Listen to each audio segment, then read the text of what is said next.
My regards, friends, greetings to you. I am Alexander Musienko. Well then, a black day for Russian aviation. By the way, today is the day of military transport aviation in Russia. And it is very symbolic that on this day at least 4 airfields were attacked, where strategic aviation aircraft such as the Tu-95, Tu-22, as well as A-50 long-range radar detection aircraft are based. These aircraft help to adjust strikes on the territory of Ukraine and accordingly conduct reconnaissance. What is special about this?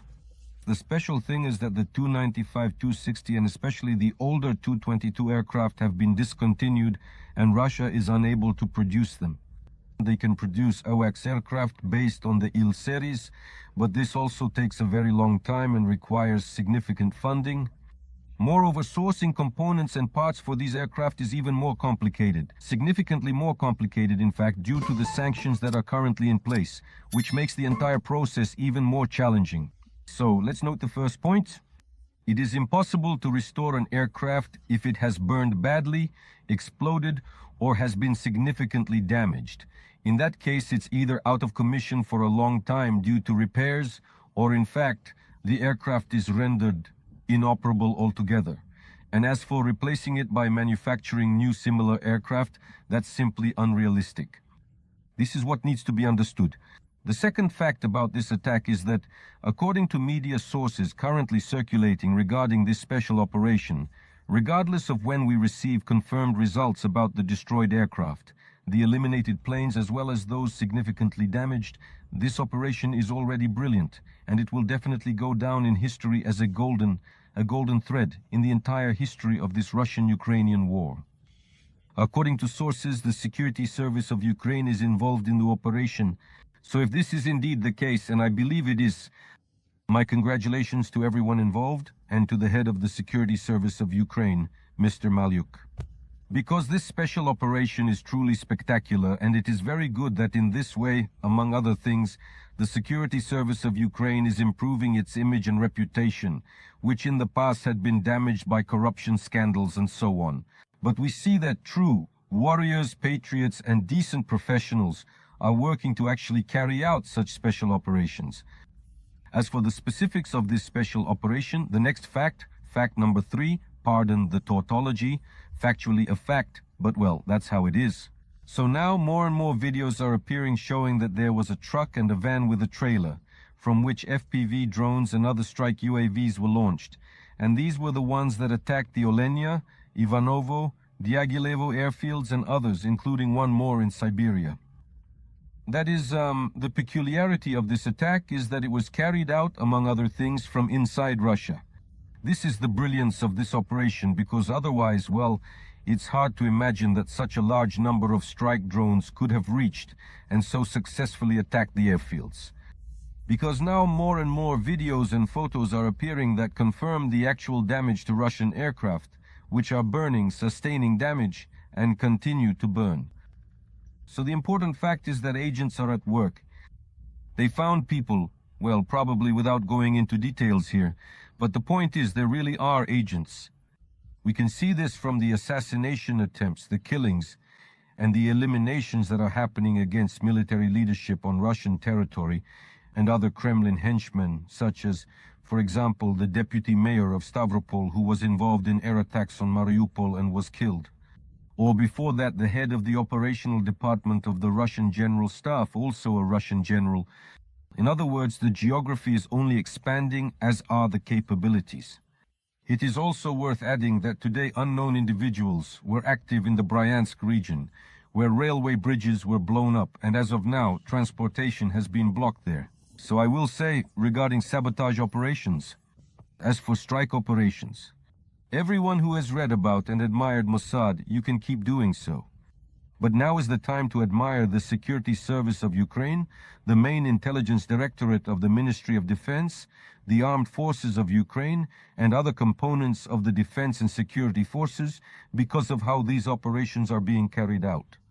In addition, right now as I am recording this video, there have been reports of explosions in Pivnizhnomorsk as well. Severomorsk is a city in the Murmansk region, in the north of Russia, where Russian submarines are based, where nuclear submarines are stationed, In other words, this is the elite of the Russian Navy. These are the flagships of the Russian submarine fleet. And obviously, it's the best they have. By the way, this is the brainchild of Patrushev, the former head and former secretary of Russia's Security Council, and now Putin's aide on matters specifically related to the strategic fleet. And it is Patrushev who is responsible for the development of submarines, especially nuclear ones, that is, for their construction, production, modernization, technical equipment, improvement, repair, and the commissioning of new ones into service. So, this is also a kind of message to Patrushev. What does this mean going forward? Especially in the context of June 2nd, and, well, the negotiations that are supposed to take place in Istanbul. Although I think that right now they are very, very much in doubt, and it's questionable whether they will happen at all. There are 2 or even 3 possible scenarios for how events might unfold, and now I'll talk about them. But before that, I'll note that Russian media are reporting that the Kremlin has urgently convened a meeting. Putin's mood has been seriously spoiled. That's obvious and clear. By the way, I think that such attacks will have a strong impact. They will contribute to demoralization. All the more so right now as I'm recording this video. There are more and more reports that the headquarters of Russia's Northern Fleet, one of the most elite, has been attacked. It is under attack by UAVs, strikes are being recorded, and fires have already broken out there. So the attack is truly large-scale, it's very complex, and targets Russia's strategic facilities. Does this contribute to the demoralization of Russian soldiers and officers? Absolutely, because this is a failure of the Russian special services, Russian intelligence and counterintelligence, air defense systems, electronic warfare, and it demonstrates the vulnerability of Russia and Putin. So this works against him. He has now convened a meeting where obviously they are deciding what to do next.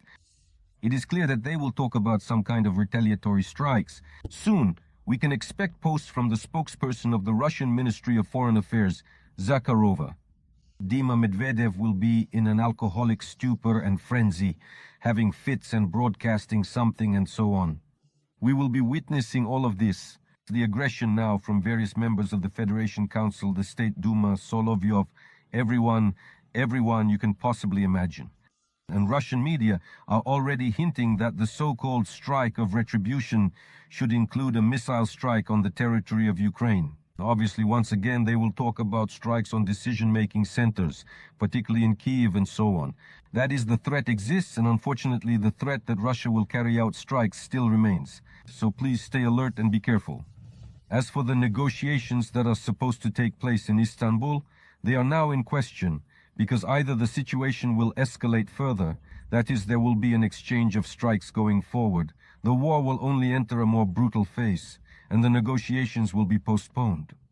The second possibility is that both sides will still come and the negotiations will take place, but at the same time there will be an exchange of strikes, things will be heated at the front, Russia and Putin will be raging and so on. And each side will use these strikes to strengthen their own positions at the negotiating table in Istanbul. This is the second scenario. And the third scenario is that the negotiations will be postponed indefinitely, and the war will continue as long as, well, essentially, Putin remains in power, as the president of Ukraine has mentioned before. These are the possible scenarios at the moment. Which one do you choose, friends? Please write to me in the comments.